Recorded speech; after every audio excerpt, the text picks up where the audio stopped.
nandeha tamin'ny rasasy tany koza iaho teo batroky da nizaka izy hoe ny diavy be voka hoy izy manomboka amin'ny faha 10 volagna enim-bolagna eo da mihinagna fera. Izy efa 10 volagna enim-bolagna manao zay saky efa tokony hinagna anao zany. Avy nisafy mako iaho da izay nambarany ka tokony kasaka an'izay fera zay anao zany hoaniko. Alao ary izay avao sy sarotry. Odigna to bofoke. Patroka ela akory moro dito be vokivady sakagny tany rany eo bara sada misy feragna aminao rô.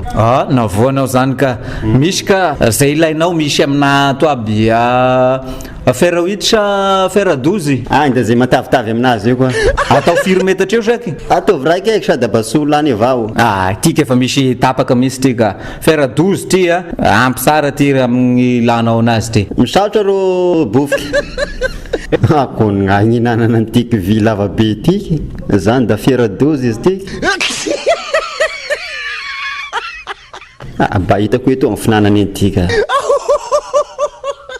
Ô pakopako igny fera tadiavinao saky avy anao itony raha mpamoserinao anay to ba manaka agnay vamana batroky fera 12 igny hamono anao sa hamelogna kaiky fera ino tadiavinao sy fera korantoa misy fera raika koa hafa ankasa zay abaniraka ba magnabarabara olo koranio olo be voka vady maroza lahy tika da korantogna tao anao sy ba magnazavaka da andraso ngalako anazy vetivety any koa ary.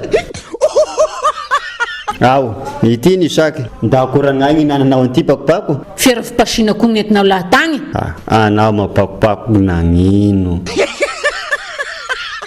Halaiky ny fera 12 halaiky ny fera fipasona 6 fera ino masaky ny raha ny tena hoanina io fera ino tena hoanina ny fera nambarany rasa zay fagnafody zay izy comprimé boribory zay somary menamena zay ny lokony ka sy itony fera fipasoana itony mba mieritreretana ba magnosafa olona ba andraka sy bitony raha andrana sy ba magnazava nareko fera ny zakainareo fera mitondrako fera nareo saky na isy nitrokonao ronao amin'igny